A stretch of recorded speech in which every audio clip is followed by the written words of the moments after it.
Most people, half of what they thought today is the same things they thought yesterday. About themselves, about their life, about their business. That's why most people's lives don't change very much. But if you wake up and you start realizing, I'm living in a home, an emotional home I don't want, you can change it. See, because everybody's got it. If you got $1 billion, check this out.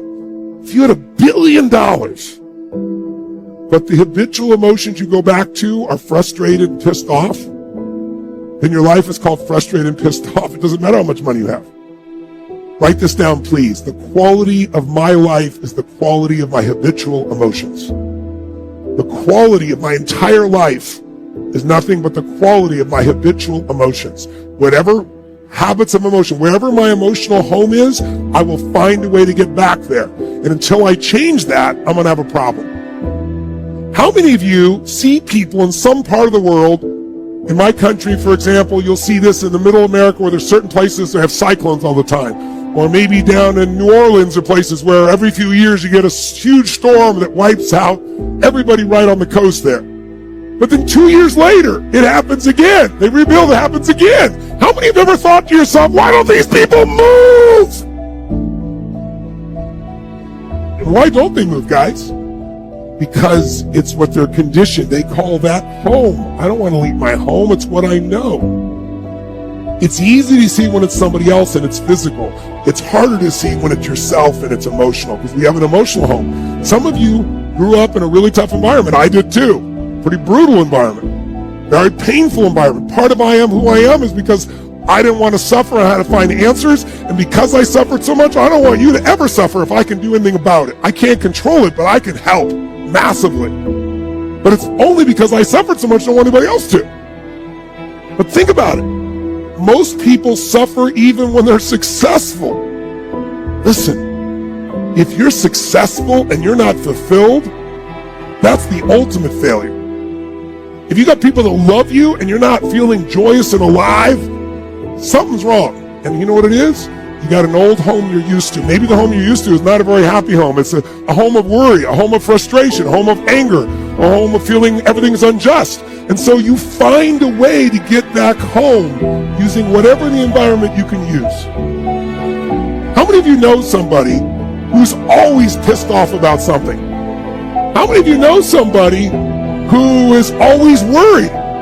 How many of you know someone who's not really funny, but they think they are? And they crack themselves up telling stupid jokes? How many know someone like this who cracks themselves up and they laugh so much that even though it's not funny, you find yourself laughing too?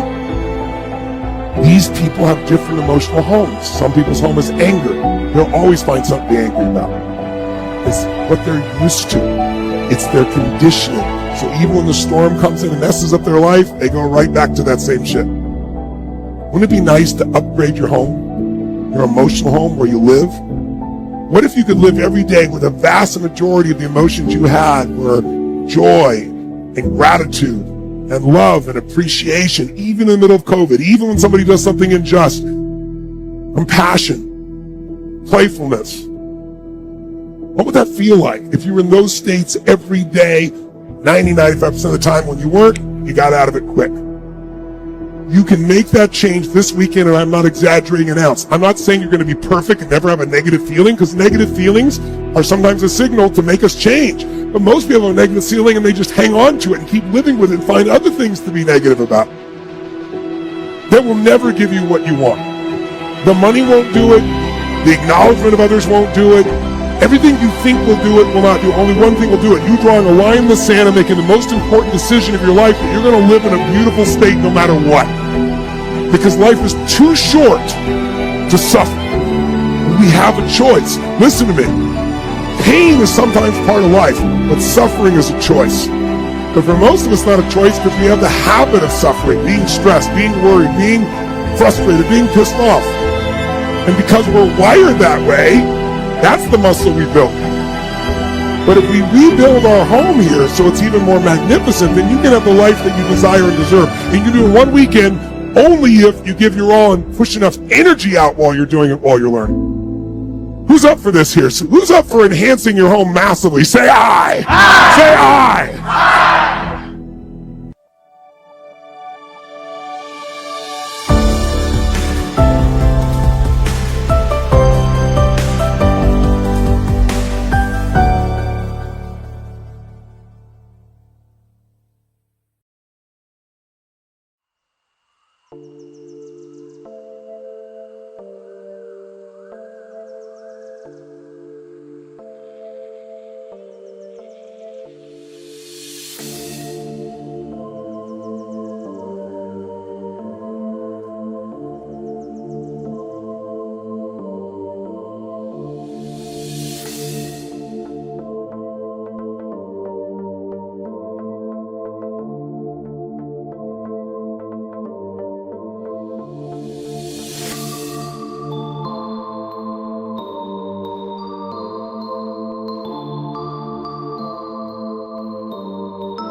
what's left is right. Chasing stars and holding you. I can't see the end, but we'll see it through.